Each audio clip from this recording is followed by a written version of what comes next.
Yes, that's right. Survivor Know-It-Alls back to your regularly scheduled programming after our merge episode of Survivor Millennials versus the Gen Xers. And here with me to break it all down, it is a scab know-it-all. Here he is. The man that there was some talk that there's not much wiggle room these days. Wiggle room, right? Not much wiggle room, right? Not much wiggle room, right? Well, not tonight.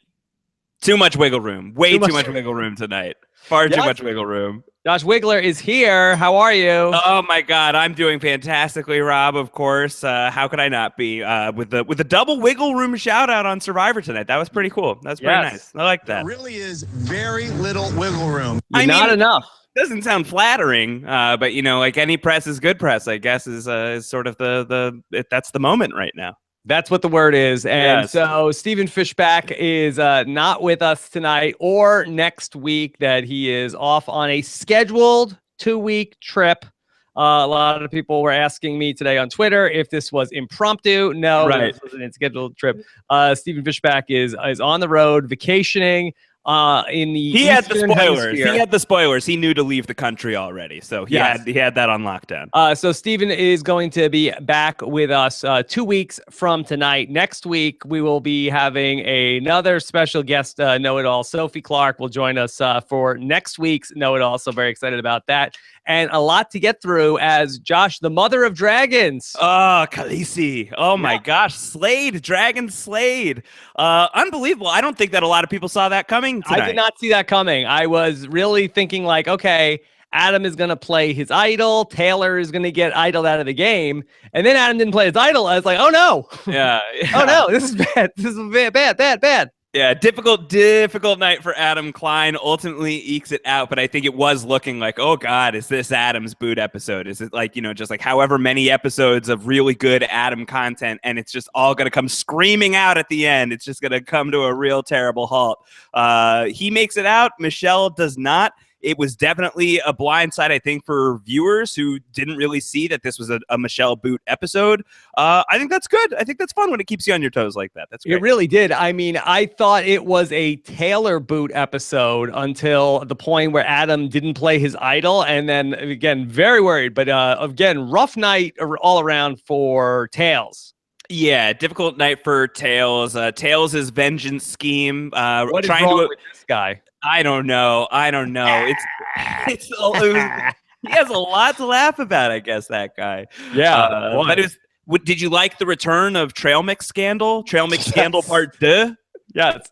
All right. So we'll talk through all of that. We're taking your questions live tonight. Hashtag RHAP on the live Survivor Know-It-Alls. Busy Thursday coming up. A lot of content coming up your way. Of course, we will have our exit interview with Michelle. That's coming up tomorrow morning. Of course, Josh as well for parade.com will have a exit piece with Michelle. Will you be drawing any dragons tomorrow, Josh? This is the pad of paper that I used to draw Sup the Dragon when I did my pregame interview with Michelle. So I definitely have it handy. I'm ready to do it. If I hope that she has pen and paper handy. I would like for people in the exit press to ask Michelle to draw some dragons, and I'd like for her to post those online after the interviews. That's what I'm hoping for. That would be perfect. That's what I'm driving at.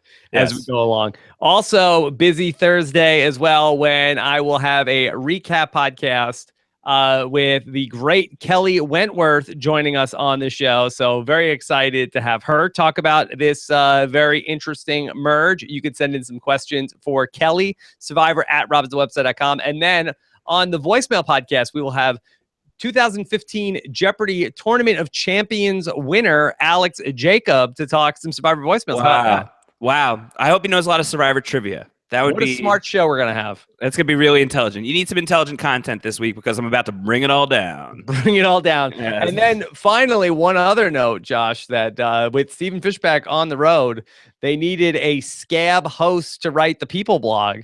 Let's get away from the scab. Steven's not here. We don't need to use his word, okay? Okay. I wanted to spirit sort of stinging both of us. Yes, indeed. Yes, I will be writing the People blog, and we have a very important assignment to come up with tonight. I have no idea who should get the fishy after watching this episode, so hopefully we can talk that through here on a live Survivor Know-It-Alls. All right, so that's a big deal. So you get to anoint the fishy this week. Now, in doing that, are you determining who you believe deserves the fishy for you, Rob Cesternino, or are you trying to predict who Stephen Fishback would give the fishy to? No, I would do who I will give it to. I Okay. can't predict, when Steven tries to hedge his bets and like, oh, I think that we should give it to production because the challenge, they really amped the drama in the challenge this week. So I'll give it to them. So he doesn't really take a stand on these issues sometimes. He punts often. So we will get to the bottom of that on this episode tonight. All right, Josh. So let's get into all of this. I guess, should we start with Michelle as the person who went home tonight? Because I think that she got a lot of accolades early on in this season. I don't think any of us will soon forget the Mari boot episode. And she seemed to be playing a mostly strong game throughout the pre-merge. But here she is, and I felt very unceremoniously departed from the game and not on the jury, correct? No, on the jury, first member of the jury. So the jury has begun. That is what Jeff says. So she is the foreperson, first juror. It is known. It is known. That's right. That's right. Because they said Ponderosa videos were coming, so that makes sense. Ponderosa videos are coming, but I don't know, Rob. I guess this is a lesson for future survivors. If you go out there and your fellow castaways are burping and farting up a storm, you have to join in. Otherwise, eventually, yeah, it's gonna come wafting back on you eventually. So you may as well join in the fun. It's difficult. I mean, it's hard to imagine what did Michelle specifically do that got her into this position in this episode, at the very least. Hard to really pinpoint something where this is Michelle's fault so much as I think that this was the right person to put a target on for the Zeke contingent. Don't you think? Well, I would say that if I was going to try to get to the bottom of why Michelle lost, which we'll do in great detail with David Bloomberg at the start of next week, I mean, for me, I think it goes back to Zeke, where I think that she never did a good job of making Zeke feel like that she was part of his coalition that he was trying to build with that group. Where it was, okay, even Hannah came back in, and then Zeke felt like that she was working closely with him. But as soon as the Triforce guys came back, as soon as Jay came back and Taylor came back, Michelle let it be known which side she was really on. And she was full millennial at that point in time. Yeah, she went straight up millennial. I mean, she's talking about when the guys are suggesting Adam as the person that they should put the vote on. She's like, that's crazy. There's so many other people that we could get out right now. We could do Team Millennial right now, and it wouldn't be even an issue. So no, she was pure to the OG tribe. She wanted to go back to the original millennial deal, and I think that that's a good point. I think that it doesn't seem like she ever really fully gelled with what was going on with Zeke and David and Chris. Never was able to really come strong into that, and so I also think it's. I don't know. I don't know if I'm impressed with this aspect of it or if I'm concerned about this aspect, but the fact that David and Chris and Zeke are willing to cut one of the four from their Vanua tribe to get rid of Michelle here, as opposed to like really pushing for Taylor or anything like that, I think shows that they're willing to kind of mix it up a little bit more with all of the other people that are in the game. So I think it was a good move to put it on Michelle, but I just don't think that like within this one episode, there was one thing that Michelle did wrong. But I think you're right in terms of building that relationship with Zeke and those guys over the past few weeks. It doesn't seem like it really ever came together. And it's almost crazy because you would think that she's sort of in this big blob of Gen Xers plus millennial stragglers. She could have been a part of that, but she left the numbers to go back to join up with these millennial guys and what was left of the Triforce plus Will, which seems really, really crazy to me. Well, I would love to know, like, what did they think was happening tonight? Obviously Michelle and Taylor and Will and Jay, they throw their votes on Adam, but who else did they think was going there? Like, who did they think that they had there? Jay gives us some information at the start of the episode where he says, I think that I've got Brett and I think that I've got Sunday. Does he think he has those two? And who else does he think he has in order to get rid of Adam here? So it does seem out of character for Michelle, who came across as kind of game body, actually, on the show while we had her, that when we did see her, really, like the dragon stuff, those are deleted scenes. That's not really happening on the show. When we have her on the show, she's talking intelligently about the game. So why would she go away from the numbers unless she thinks that she has the numbers? And I don't know what that team, I don't know what that crew, that voting block thought that they had going for them. Well, is it possible that that sort of big blob of a group where, again, I'm not trying, this is not a, I'm not like shaming the No Gen shame. Xers or anything No like shame. that. There's nothing wrong I with the wonder blob. if they thought they had like a group of 9 and they thought that they were going to split the votes over between, okay, let's put, you know, these votes on Jay and put these votes on Taylor. And then that's how, you know, in case one of them has the idol, and then her and maybe somebody else ended up defecting from that to go, or she told the plan to everybody. Yeah. Well, what do you think about the decision to put the votes on Michelle as opposed to Taylor? That's the big conversation that's happening beachside in the morning, where you've got Zeke and Ken and Chris and Dave, and those guys are talking. And Ken is really insisting that it's Taylor's time to go. I think that he's had enough Taylor in his time together on the Purple Tribe. What do you think about the choice to finally settle on Michelle as opposed to going for Taylor here? Do you think that that's the right call? Boy, for me, I would say that I would think that the better move would be to go for Taylor, but I don't have any issues with the move to go after Michelle. You know, we've talked through this in a lot of different seasons in the evolution of strategy, where it doesn't matter what number you get out from their side as long as you take one of the numbers off their side. And she did seem like she was probably the most capable player in that group. If you want to like quibble between whether it's her or whether it's Jay, she is, that we've seen that she has that upside in that Mari vote. So I don't really have a big issue to it. I mean, it was interesting to me that we ended up seeing it. I believe it was David who was the first one to bring it up. And you would think that somebody who had the relationship with her on the show, where he's on the tribe with her at least for 9 days, you would think that she would like be somebody that he would want to potentially keep in the game. But, you know, she was also somebody who was trying to get the Gen Xers voted out in the early days of the newly swapped Vanua tribe. But I think you could see the logic in that, and I think that I actually really like that move. And it really does. It does come from David. It seems like Zeke and Chris clearly are cool with that too, that they are willing to get rid of Michelle, who they've just spent the past several days with. I think, as you know, there's so many people in the game right now. There's a dozen people in the game now that Michelle is gone. It's a lot of people, and you have, you know, all these possible permutations, especially as you winnow down the numbers. That there's a lot of different allegiances and a lot of different loyalties in play. And I think while you're trying to sort of wrangle in a group of like Ken and Jess and making them feel comfortable and making sure that Brett and Sunday are coming home, I think to sacrifice like one of your own first, to show like we've spent enough time with her to know that she's probably going back to the Millennials. She's very, very smart. She's probably not somebody that, if one of the people from her side has an idol, she's probably not the person who's getting an idol played on her. Moreover, like, we've been on this tribe long enough to feel like she probably doesn't have an idol herself. So I think that factor, and also the idea of like, we will offer up one of our own first, shows, I think that, to me, that's like a sign of like, you can trust us. We want to be working with you. We're good to take care of one of our own people. I think that I like that. I think that I like the idea of offering her up. Yeah, and the other thing in terms of the case for Michelle over Taylor is that Taylor is so bad.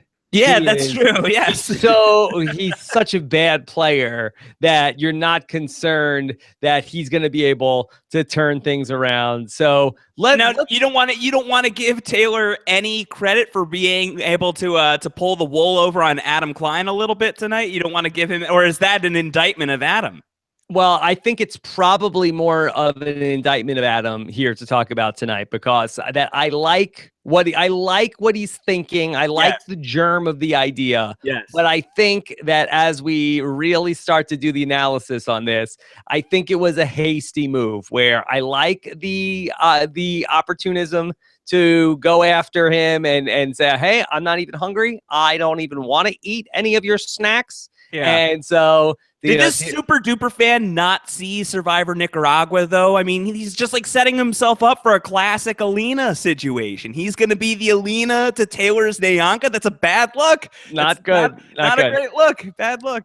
And so basically, not only does he come to him and say, hey, I want to work with you, but 2, he also gives him a plan that he wants to do to take out Will. And then 3, reveals that he's found this new advantage in the game, and really gives somebody who has a lot of reasons to want to see Adam go out of the game a lot of ammo to potentially use against Adam down the line. So I like it, again, to go back to like the germ of the idea. I think that there's something creative about the idea of Adam aligning with Taylor because, as you've mentioned, Taylor's not very good at this. So that's a good person to potentially, like, if you can manipulate that guy, that's great. Also, no one's really going to suspect the two of you being close because you were instrumental in voting out Taylor's girlfriend. So it's like a very, if you can get it to work, it's a good closet secret alliance. The problem is that's never going to work. Mm-hmm. It's as you like to say often, Rob. I think it's too cute. I think that there's no world where Adam is going to be able to bring Taylor back in having just voted his girlfriend out. That's just not going to happen. I think you just have to write the Taylor thing off. And I think that there was some wisdom to what Hannah and Zeke were talking about when they were talking about Adam, of like, he couldn't just play with the nerdy kids. He had to take a seat at the cool kids table, and he needed to be in every single thing, and that's just too much. So I think there was a cool idea at the heart of what he's trying to do here with Taylor, but I think it's unnecessary, and I think, as we saw, it's potentially a very dangerous thing to go after. So not great instinct on Adam's part tonight. Yeah, and it ended up being problematic for him in that he almost got to a situation where both of these warring sides both wanted to take him out at this tribal council. We got to a point that he was really probably saved by either the grace of Zeke and Hannah or the Gen Xers having the cooler heads here of like, hey, let's not rush to vote out somebody who's working with us in this spot. But they said he's like the worst person to work with because he keeps going back to both sides. And, in Adam's defense, at least, like, he has enough self-awareness to know that his position in the game is pretty thin right now. That's what he says. He's like, I'm in a very tenuous spot. And it's a spot of his own making, for sure. And I'm sure that he gets that. But it is, it's great that Adam has survived this week because people really like Adam. And Adam has been very fun on the show. But he's not out of the woods. For Zeke and Hannah to have that conversation, for us to see that moment of Zeke explicitly saying, Adam is a terrible ally to have. That makes me really, really worried about Adam's prospects moving forward. And I think, that's just a bad look. Not great. And it's just this idea that we keep coming back to where it's not enough to know what the right move to make is, but it's also about giving comfort to the people that you're playing with, specifically your allies. And he's done a really not great job with that in since this merge has really started, of making people feel like, okay, I know he's good, I know he's with us, and he's sort of been at the top of the names that could potentially go. Zeke said, I can't wait to get rid of him. And again, maybe that's hyperbolic, right? Yes. But it's not necessarily the thing where, no, he's good. He's a solid part of our team right now. And so it's something that he definitely needs to improve on. Well, I think another telling thing about Adam tonight that you heard was, people saying, I think it's Will and Jay, or Will and somebody are having a conversation before the vote of, I don't think Adam has the idol. He's, running around too much. He's clearly too paranoid to have the idol. So, like, one of the things that everyone's noticing is that Adam is just like zigzagging around. And when there are 13 people in the merge, that's a scary prospect to have somebody who's talking to too many people. And Hannah observes that as well. It even goes to Adam and says, like, stop talking to everybody. You have to stop. That's when you're going to get yourself in trouble.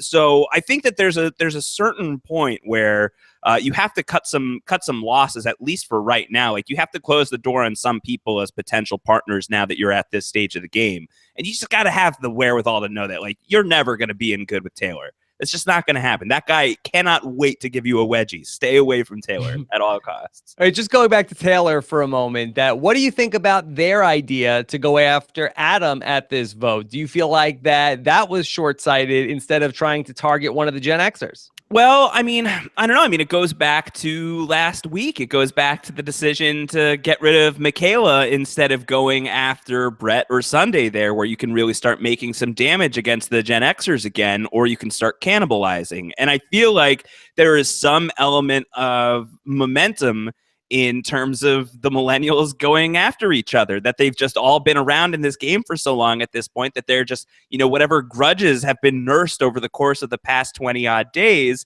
that they're just coming to full boil at this point.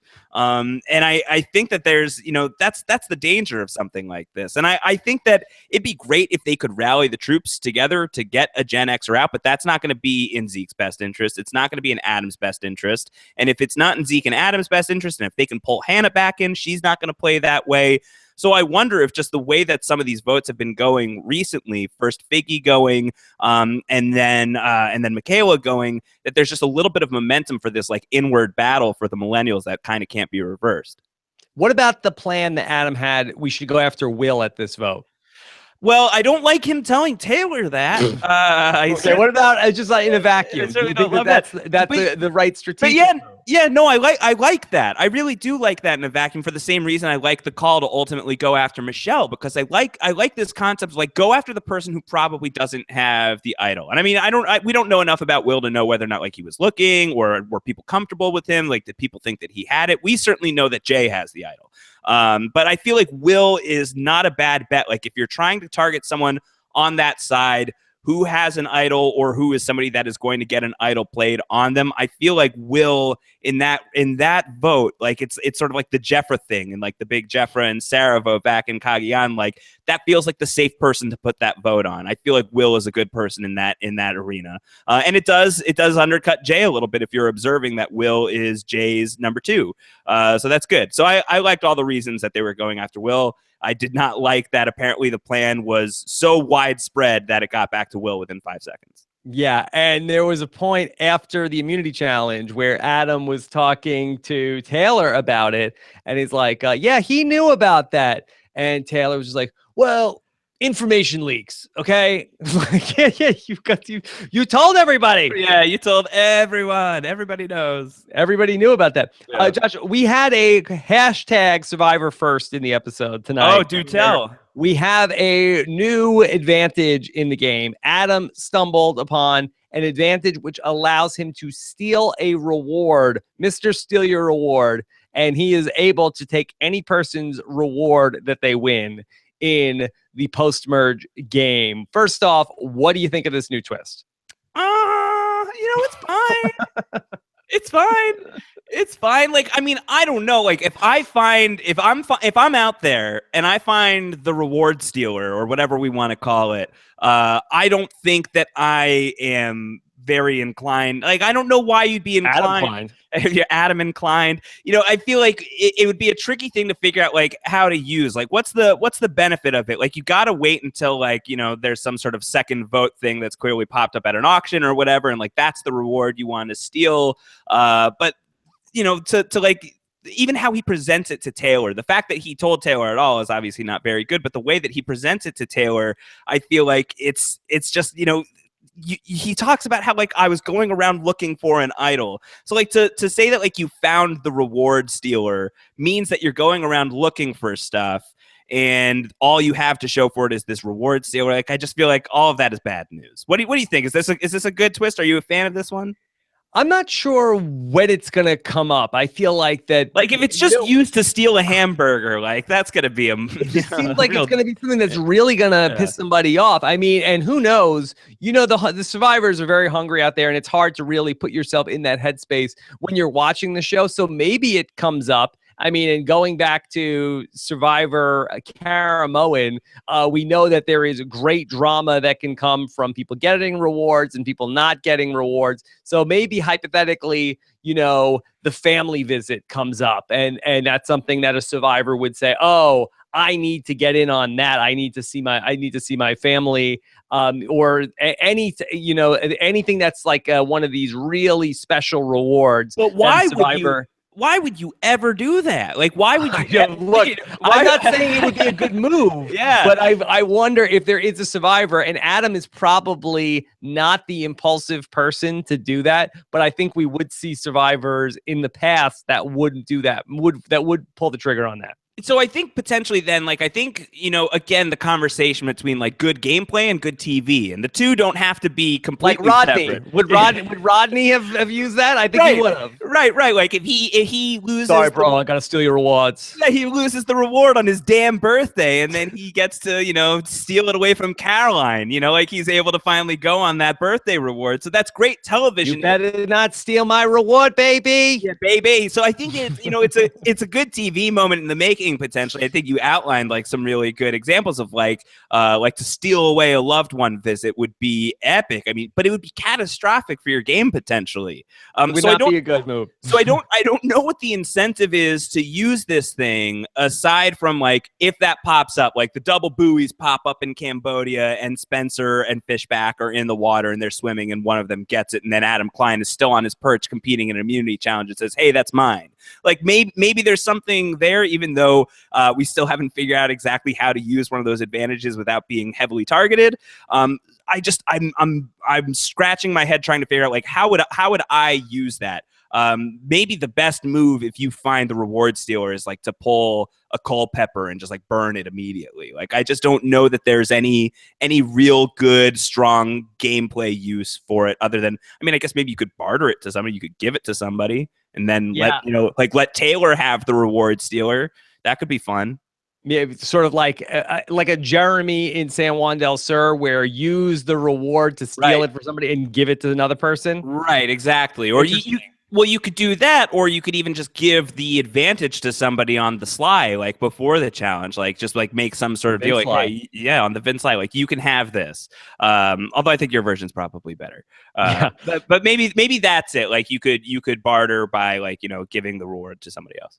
But it's really just a shame that he's brought it up now into the conversation, and you have Jay and Taylor talking about, oh, he's got this power. They're talking about like that he has the advantage, like Stephen Fishback had, or like we have to get rid of him now because he has this huge advantage in the game, and now it's making him into a target. Right. I mean, probably everybody knew that he had it anyway because he probably screamed about it during his confessional and everyone could hear. That would be my guess. Yeah. But yeah, no, the fact that info is out, I don't know. I mean, I'm not really sure what the great source of drama is from there. In terms of, I think that we've seen some complicated or some complications in the game in terms of some of these advantages recently that are still in their infancy, that are still working themselves out. And I don't know. I wasn't feeling the reward stealer as much as I've been feeling like the vote stealer or the vote doubler. I think those are better advantages. I'm not optimistic about how it plays out, but I'm curious. It'll be interesting to see where it goes. Maybe there's something there. I think like the hopeful upside, like the upshot of it is that like it could produce a really good TV moment. But I just, in terms of like game utility, it's harder to see.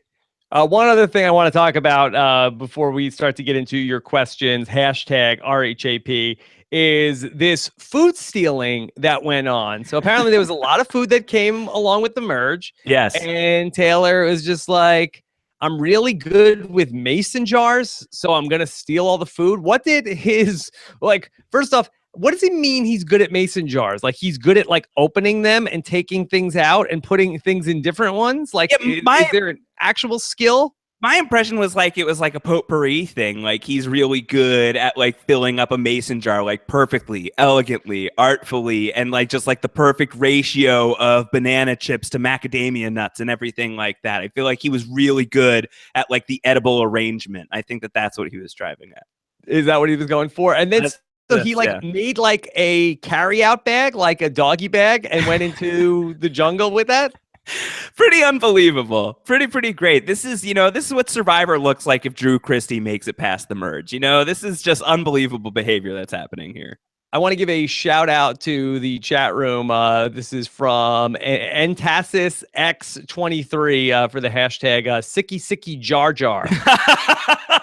Yes. Misa, love a mason jar. Oh my God. Well, I mean, that is a really, really good idea for a business for Taylor after Survivor. I think Sicky Sicky Jar Jar is really, really good. And he could even sell a mayo jar, perhaps, if he would like. Yeah. It's also good in mason jars. What's that? All sorts of like crushed peas and all sorts of baby food.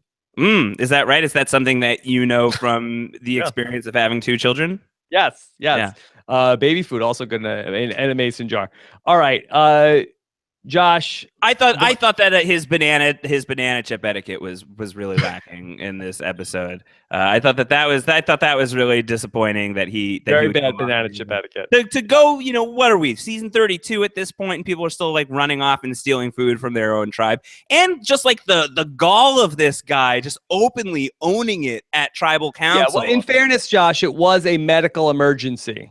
What does that even mean? He's like, low blood sugar. What does that mean? I wasn't even hungry, but when your stomach is doing things, I got to look out for number one. Like, what did that even mean? You're not hungry. Two. Yeah. Watch out for number 2, everybody. Yeah. I don't know. I don't know what he was going for. And baffling, honestly. And it was a funny conversation because Jeff was like really trying to get it like hold on. Is this a millennial thing? And Chris is like, no, it's an a-hole thing. Like it's a selfish. It is an a-hole. It has nothing to do with being a millennial. Yeah, no, it's a Taylor thing. Yeah. Rock on. It's a Tay-hole thing. Tay-hole move for sure. Okay. Yeah. All right, Josh. Let's start to get into some of the questions from the listeners here. Hashtag RHAP. This is a question that's from the Flow, who wants to know, I hope that there is a silent auction this season on Survivor. Do you think that we'll have an auction? Or is the Survivor auction still broken?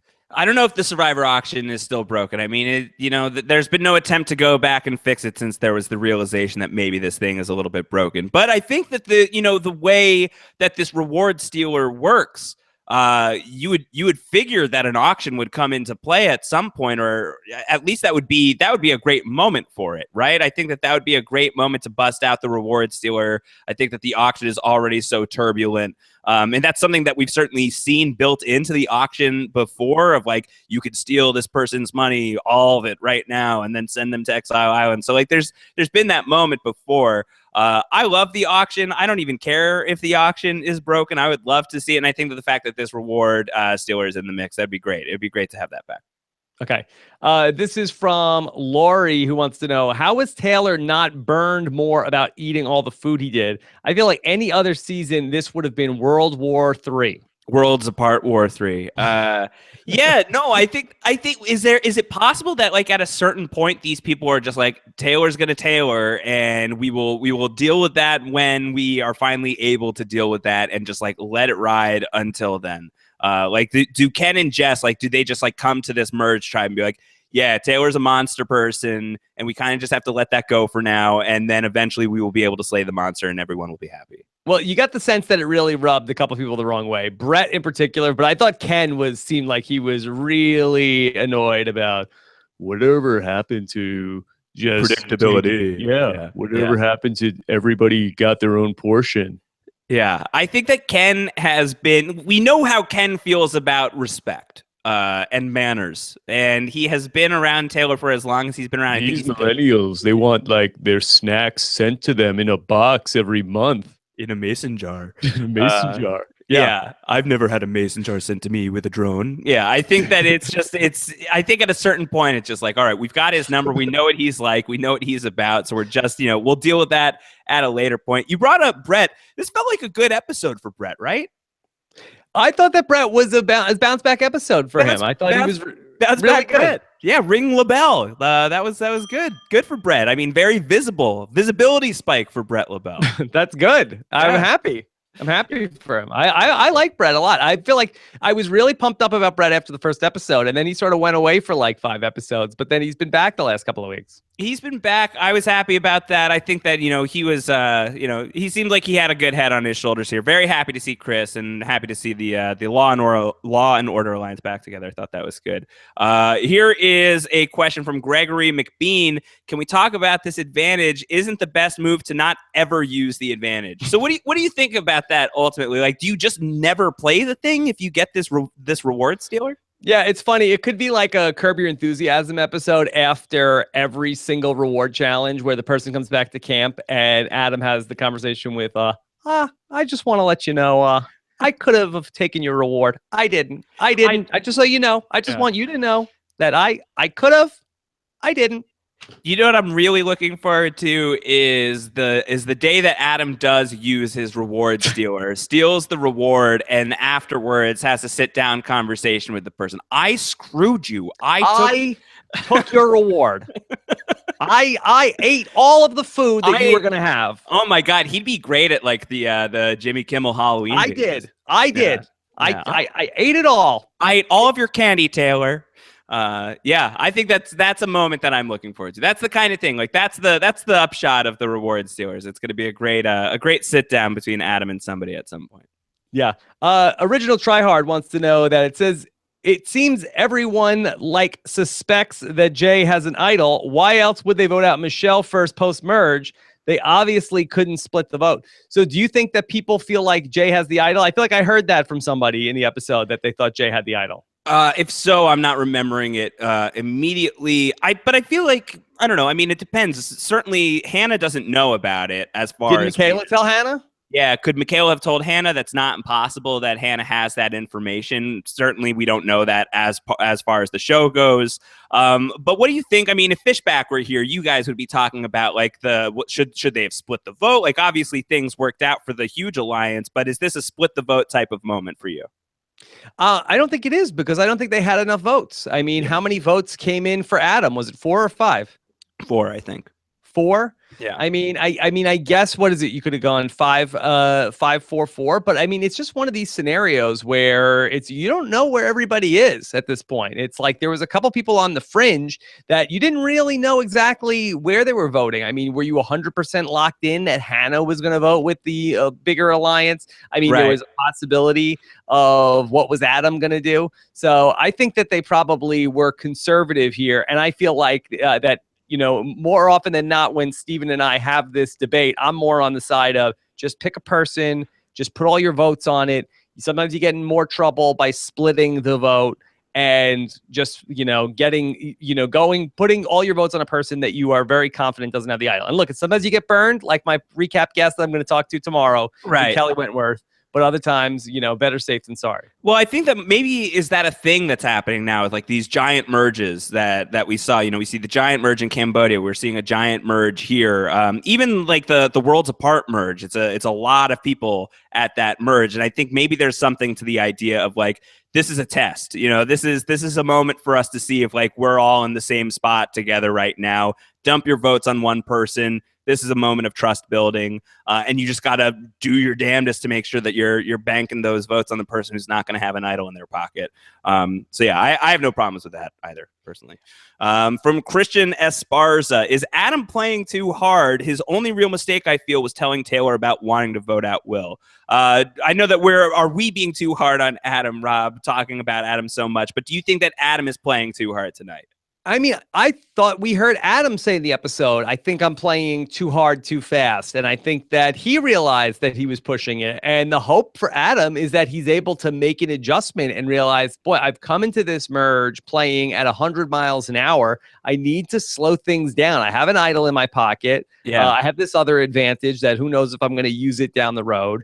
I'm in a good spot in terms of the numbers, and I think he just needs to get his feet underneath him. And as a super duper fan, I wonder if he's just too exuberant to get into the merge and has put too much pressure on himself, and he needs to slow things down. Yeah, no, I think so. I think, he is a super duper fan. He's very psyched to be here. He's very happy to be at the merge. I think that he has a lot of ideas going on, and I think that he's very excited to play. But when Hannah is the one telling you that you're panicking, that's probably not a great sign. And he's a super duper fan, and I believe for the first time in a vote scenario, he heard his name kicked around. So yeah, he's excitable. Zeke told him, I heard your name.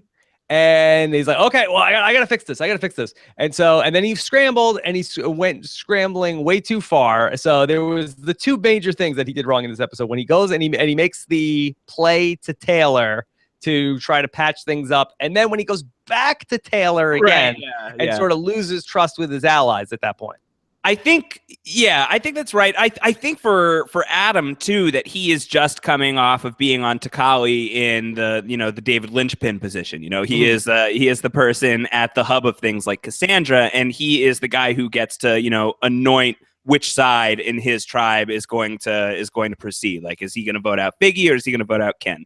And I think from going to that power position to the merge, I think it's tempting to start kind of like keep that momentum up. I think it's a dangerous thing as well. From Amanda Fallon, is this the dumbest advantage ever? Who would ever use it? Oh, that's not fun. I don't know. I feel like someone's going to use it. I think Adam's going to use this thing. It'll be interesting to see if and when he ultimately uses it. I mean, who does he steal the advantage from? Does he steal it from the person who wins it? And then is he able to take two people on the advantage? And could he bring the person back where it's like, okay, I'm going to steal Zeke's reward. All right, well, who do you want to take with you? I got to take Zeke now. Right. And so is it that sort of thing? If it is, that's a little bit weak sauce. It's a little bit of a cop out. Yeah, can he or like construction worker out? Construction worker out. Yeah, if it's a team reward challenge, can he steal the reward from the other team and give it to his entire team? That would make him look like a superhero for the moment. Like for the afternoon, he's going to be the coolest guy on that trip. I still feel like it's still gonna raise some flags. From Jen Manning, did Brett make the right decision to be the voice of Taylor's mason jar stash? And why is Taylor so good with mason jars? What do you think about Brett calling out the mason jar scandal? Do you think that's a good move on Brett's part? I thought he did it in a very political way where he brought it up at tribal council where it came up and everybody sort of knew about it. I thought he handled it better than our good friend Marty Piombo probably did, where really turning it into like this public hearing about it back at camp, very confrontational, where you have Jeff as a moderator, like you're bringing it up in therapy, that's like a safe place to sort of get that out there. Let Jeff sort of lead the charge in sort of prosecuting the case from there. And then ultimately, I mean, his allies aren't going to get that mad at it, or they're not going to vote him out in principle over that, but it could be something that helps unite the Gen Xers against him. I thought it was a great night for Brett. Loved that for Brett. Thought that was good. That was very good. Yeah. Josh, I'm trying to see if there's I've got one for you. Else. Yeah, what else you got? I've got one for you. This is from Thitan11. What do you think about the phone game between Taylor, Adam, Jay, Will, and Zeke? Who screwed up the least? Did you like that? This does feel like Survivor telephone, right? Like the information is just leaking from person to person to person. It was fun. I like that. Very millennial thing to do.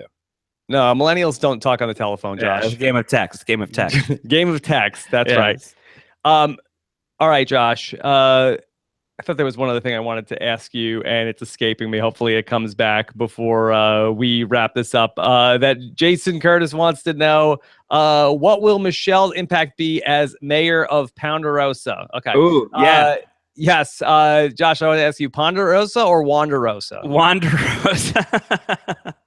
Yeah, I think it's a different Osa these days. I don't know. I wonder. I mean, she seems to be somebody who respects the game, who had a really good head on her shoulders about how to play, has played with all of these people that are in the game, some of them much closer with than others. I think she's going to be a good juror. I think that she's somebody who's game's going to respect game in this respect. I like her as a tone setter for the jury. She doesn't seem to me like somebody who is going to be very embittered. I think that she is going to be somebody who is going to respect a hard-fought win, and that's great. So hopefully, I mean, just from what we got from her on the show, she seemed like she took the game really, really seriously. Wasn't a super quirk monster out there as far as we got to see, which does break my heart a little bit, but what are you going to do? So I think that she's going to be a good four-person for the jury. I think that that's a good start. Are you happy with her on the jury? Do you think that this is a good spot for her? Yeah, she's fun. I feel like that she ended up being underdeveloped as a character on the show. I think that back from the preseason, I think we thought that she's going to be, okay, this is going to be basically the 26-year-old Debbie. I'm not sure how old exactly she is. And Millennial Debbie, though, sure. Yeah, I don't know if she ever lived up to that. Certainly, we talked a lot about one of her secret scenes with talking about the dragon last week, and she had that great tribal council with flipping Hannah against Mari. But ultimately, I feel like that there was some promise unfulfilled. Sure, the prince who was promised. I do like though. I loved being blindsided about it because I had no indication that it was really going to be Michelle here. I thought that was good. From Christian Esparza again, since Adam is on everyone's radar now, who has the most power? Is it Zeke or a Gen Xer?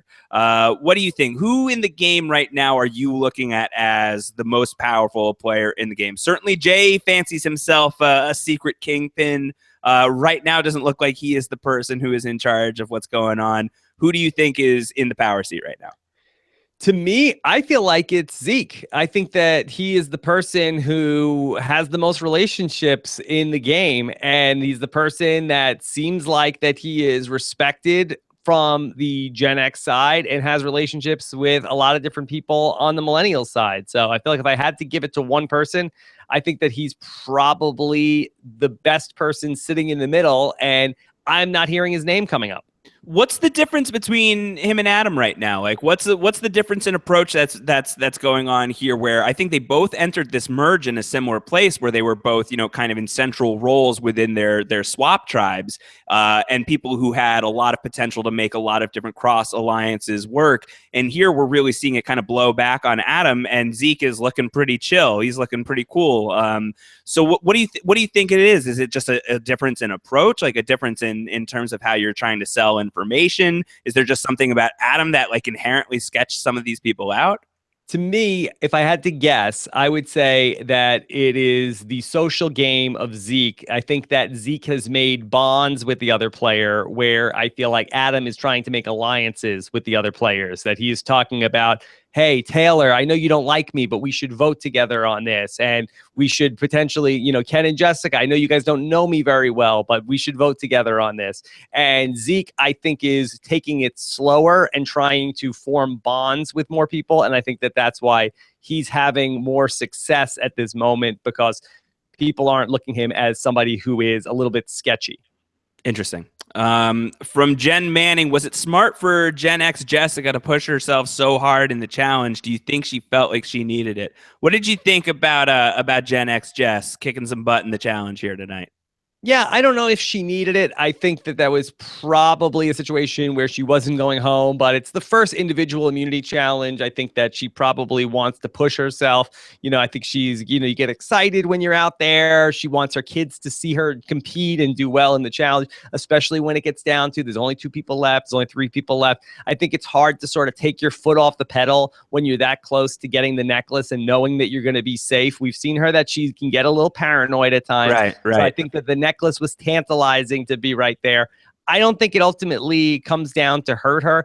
I think that it probably ends up being a good spot for her to be one of these last women left. I mean, it is sort of unthinkable that we are down to but 3 women left in the game in Hannah, Sunday, and Jess. I think that you get to a point where I don't think we end up getting to just like a clean slate of wiped off the board. I think that we end up with a couple that probably end up going the distance.